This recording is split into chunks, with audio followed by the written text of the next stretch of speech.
So, welcome back. I spoke to Jimmy the Flick a few months ago before he took this fight, and I am really happy to announce that we've got him back on the Kickstart Confidence podcast. I'm joined with Jimmy the Brick Flick, and now he is the LFA World Champion. Hello, sir. How are you? Hey, man, I'm doing good, man. Thanks for having me back on. Yeah, we got that LFA title, baby. Yeah, I was going to say, what's that around your shoulder? That's gold, baby. That's gold. So we had to bring it back to where it belongs. So it looks good and heavy. Yes, it is. And hopefully it's the golden ticket to the UFC. That's what I'm hoping I'm holding here. Hell yeah. If we can make that happen, we will. And I'm sure yes, with your record, it won't be long before you get that call, 100%. So let's go straight in. The fight fans will know you. If they don't, you have just had a tremendous finish in round one, 38 seconds. Phenomenal. I believe it was the second fastest in LFA history. Is that correct?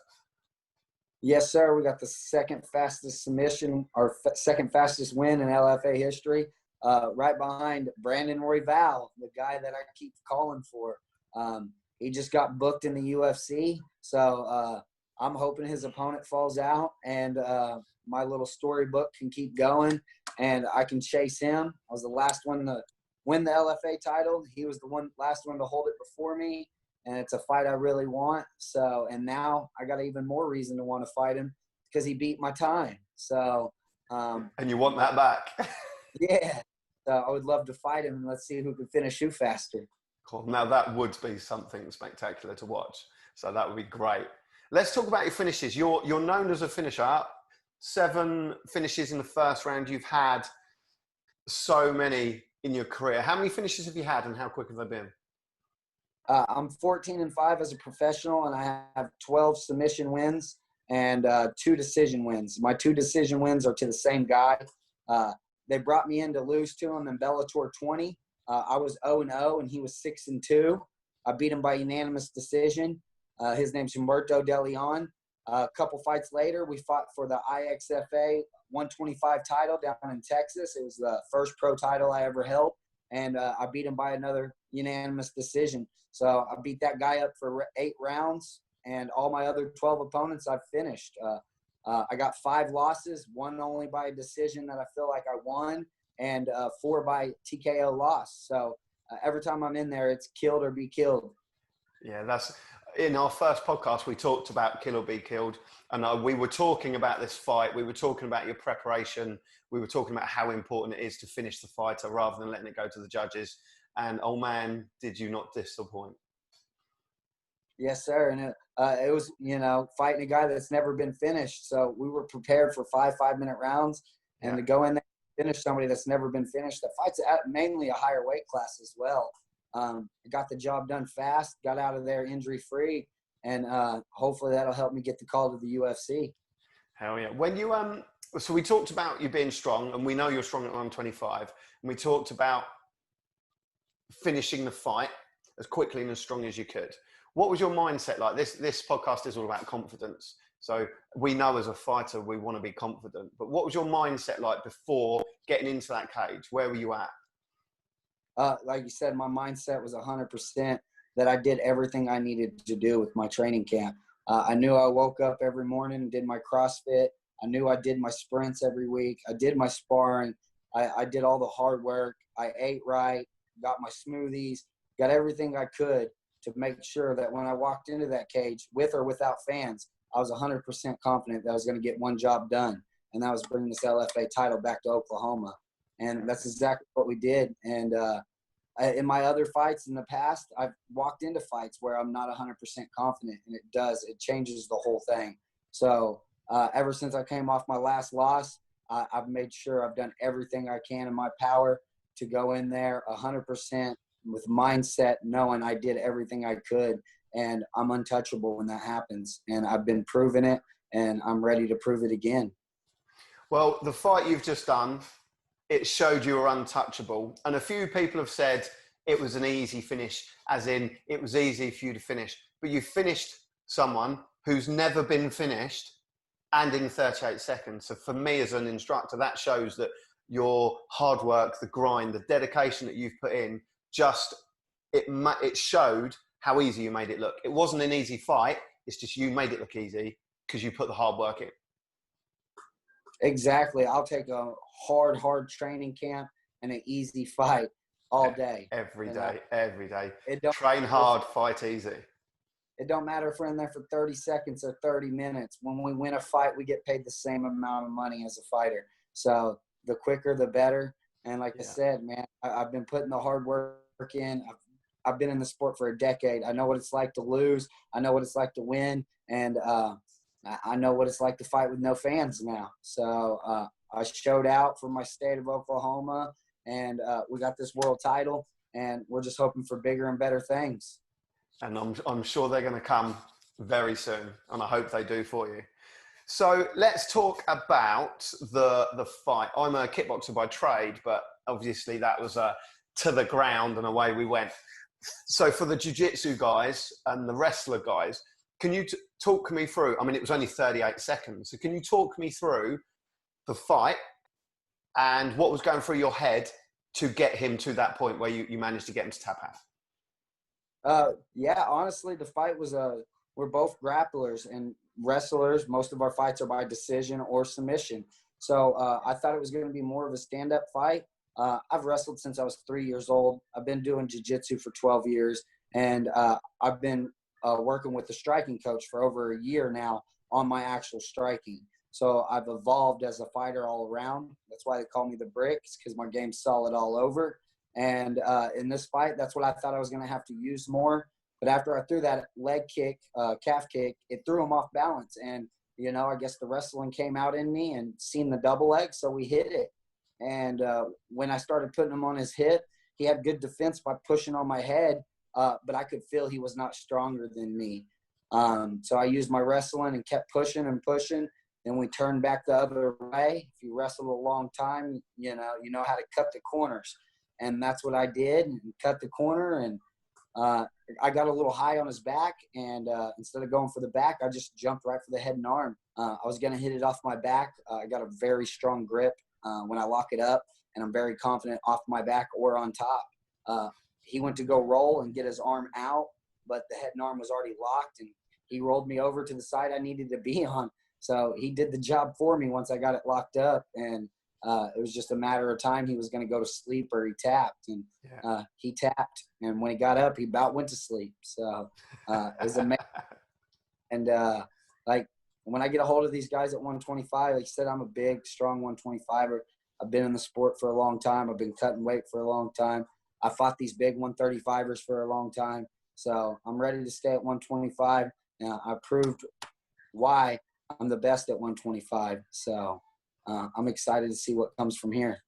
I mean, for me, watching it, once you got on him and locked on, it looked to me that like an anaconda had just gone and eaten a rat. I'm not calling the fighter a rat, but it was like, that's it. He's done. The way you just wrapped up around him and held him, it was like, wow, he's going out. It was phenomenal to watch. Yeah, it was time to eat, and that's what we did. We went eating. We went hunting, and we won. Yeah. Fantastic. Yeah, really. I say it looked amazing. So well done. And again, for the guys that understand jiu-jitsu and the ground game, then and do you have time to think? So when you're down there looking for angles, cutting corners, have you got the ability and time to think while you're down there? Honestly, no. I've been in the sport for so long that's why I train so much and we do so much, is because muscle memory. That's what takes over, especially when you're really tired. You want that muscle memory. That's what training all these reps, doing them thousands, hundreds of thousands of times, and just keep doing them. Like I said, that single leg, he had great defense. But I've been working my whole life since I was 3 years old on cutting the angle when people do that. So you just keep driving, you cut back the other way. And not everybody has that. So all the drilling, all the training, especially with my stand-up as well, the calf kick was there. I didn't even tell myself to throw it. It was there. It threw it. And then we was in on a double leg, and it was to fighting. It just comes natural to me. And when I feel like I got an opportunity to finish, I'm going to go for the finish. I don't care if I tire myself out. I don't it's better to be on the offense and win than to be on the defense. And that's what I was trained growing up, be on the offense. All in. Yes. Fantastic. So you talked to, obviously we know you're a strong 125, but we also know, just before we went live, you said about your eating, because you walk around at what, 140? Training camp, when I'm in for a fight, we'll say about 44, 45. Yeah. That's why I don't like to fight at 120 or at 135, because I make 135 on 24-hour notice. You know, as fighters, I can cut 8 to 10 pounds in a day pretty easy, just with good training. So I walk close to 145 when I'm in training camp for fights. I get as low as 138 after training. So that's why I like to stay at 125. I do cut, you know, close to 20 pounds, but I've been wrestling my whole life. I've been doing it for a long time. So that's why I want to stay at 125. I feel healthy. I feel strong. In this last fight, we were only at 125 for 30 minutes. So after I recovered really well, I was a good 143 fight night. When I 35, I only go to 143. So when I fight at 125, I put that weight back on. I feel like I'm the bigger, stronger guy. And I mean, he was a big dude. Everybody kept calling me. He looked big. Yeah, but if you look at the legs, you know, I got a lot of power in my legs, a lot of strength in my legs, and I have big legs. And that's where, you know, a lot of people didn't see where my strength is in my legs. And maybe my physique wasn't as pretty as his, but overall, I'm a strong 125. Don't judge a book. Definitely not. Hell yeah. You know, looks can be deceiving. So there's going to be a lot of people that will be looking at them numbers and going, you know, 144 down to 125. How does he do that? Because I know people struggle with this. So what's the magic? Oh, he's gone. Hang on. Oh, he's back. Oh, I can hear you. Yeah, somebody's trying to call me, I guess.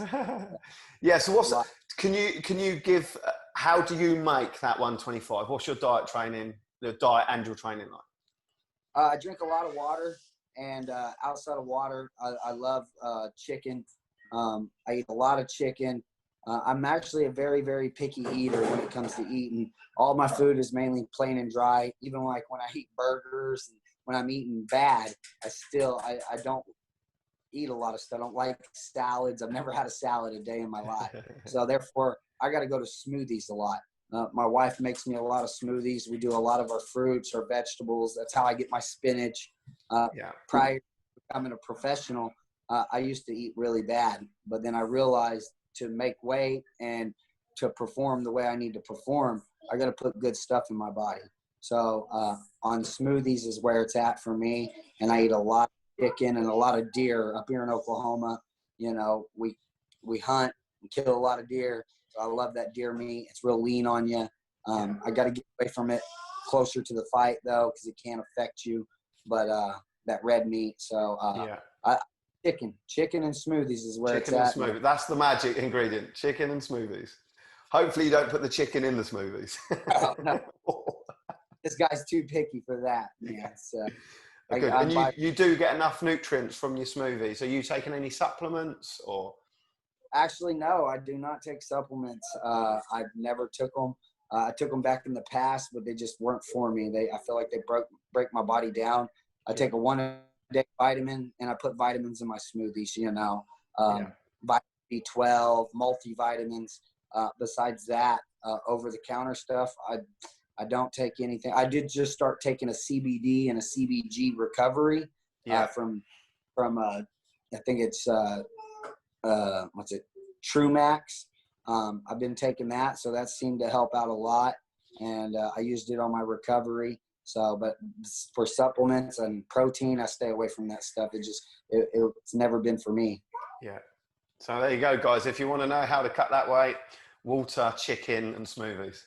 Hey, there you go. Yes, sir. So something I want to ask you from a personal point of view is, a lot of people, obviously we're still in COVID-19 at the moment and the world's still inside out. And a lot of fighters have been complaining, there's no point training, there's no point fight training. Yeah, you stuck to your training, you stuck to the grind, and you are now the LFA world champion, and hopefully we're going to get called to the UFC. But the fighters are saying there's no point because there's no shows. You've just proven every single person wrong. What was it like fighting with no crowd? Yeah, man. Like you said, a lot of these fighters are worried during the pandemic. They're not staying committed. You see fighters bumping up weight classes just to be able to fight. And I took a fight at 125. I had to stay dedicated, committed during this time. I'm lucky that my gyms are open up here. But even during the pandemic, I was making sure I was getting my road work in. My opponent was training at Albuquerque, New Mexico with Jackson Wink, you know. So he came out of one of the top gyms in the world to fight for this LFA title. And I stayed here in Tulsa, Oklahoma, my hometown, you know, put that work in, put that training in, and it all came together at the fight night, you know. So in 20 years, I get to talk about this, and I'm super excited to be able to talk about it in 20 years, what I went through and that we fought during the pandemic. And it might even be coming back, but if it comes back, we're still going to stay ready. We're going to get that road work in. We're going to do everything we need to, you know, to step up when one of these guys pulls out. Yeah, and ready you will be, because we've talked about it. We want the call from the UFC. We talked about it off camera. What's the next step? Where are we at? Where's the brick going? We're going to the top, man. We're taking gold with us, man. So, like I said, there's multiple flyweight fights booked. We got Matt Schnell versus Tyson Nam, September 12th. I mean, that's 5-6 weeks away. If something happens with that, I'd be glad to step in. We got his name's like Cara France, I believe. He's fighting Brandon Royval, the guy I've been chasing. Yeah. You know, we both title. You know, we both hold 2 of the fastest wins in history for LFA. So that's a fight I'm looking for as well. So we're going to stay ready. We're hoping one of these flyweight fights fall out and we could head up to the Las Vegas at the Apex and, you know, fight with no fans again. So they know I'm ready. I'm prepared. I know what it's like. And LFA took great care of us. I had my own locker room.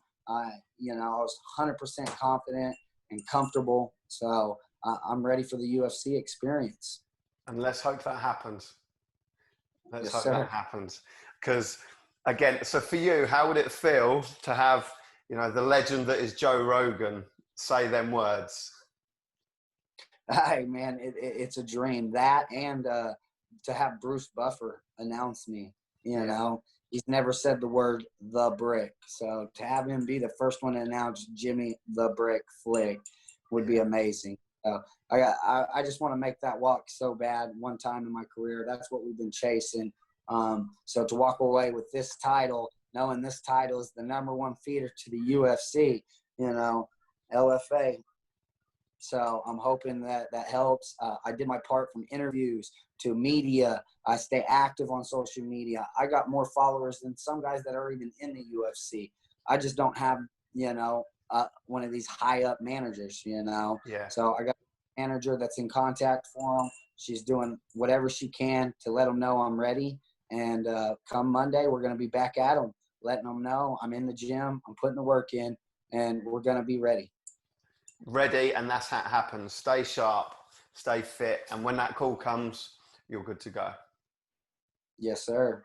You're going to sir. shock be an underdog again and make these people some money.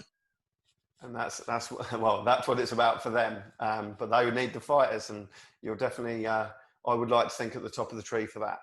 Let's have a quick, obviously you've got a huge list of sponsors, so just a massive thank you to all your sponsors. Yeah, I'd like to thank all my sponsors for the support. I really appreciate them. Even got HKA USA. They take great care of you. Nick Sampson over there, man. I can't appreciate him enough. Anything I need for my gear, for my training, they got me taken care of. So if you haven't checked out HKA USA, for sure. I even got my Midwest Extract shirt on. I got so many sponsors, so many supporters, and I just can't thank them enough. I'm still trying to get back to notifications from Facebook from last week. You know? Crazy, isn't it? Crazy. I love it, man. And people keep telling me, you're somebody to run your stuff. I'm always going to run my stuff. It's always going to be me. I love the support. It just motivates me. And I can't thank everybody enough. Fantastic. Well, I want to say thank you for, you know, on behalf of Nick, for the HK USA gear, and from, you know, over in the UK, HKA, and, you know, the fans that are starting to build over here now, because obviously we help share, and my guys at the gym ask, oh, who's this? Who's the Brick? Who's the Brick? I was like, oh, you know, the HK USA sponsor him, and I've done a couple of podcasts with him. So yeah, he's blowing up. And again, your social media is just going off at the moment, which is fantastic to see. And we're just looking forward to watching you grow and supporting you, and you know, helping you out. Nick helping you out as much as he can, as and when we can. Yes, sir. I appreciate y'all. You can follow me at Jimmy Flick. Also, my actual personal Facebook, I've got too many friends requests, which is freaking awesome. I've tried to delete some people that are not on there no more and add more people. But you can just follow my fan page, Jimmy the Brick Flick, or you can type in www.thebrickmma.com, and it'll take you right to my fan page. Perfect. So guys, if you're watching, if you're listening, hit him up, have a look. He's doing big things for the LFA, for, you know, cage fighting. He is hopefully going to get that call to the UFC very soon. And I'm pretty sure it will. Keep visualizing it and it will happen. I just want to say thank you for your time. Thank you for a bit of your knowledge. Well done on having the second quickest finish out there. That's phenomenal. You are the flyweight 125 world champion. It's been fantastic catching up with you again, buddy. Well done. And we will speak to you very soon. Thank you, man. I appreciate it, man. My pleasure.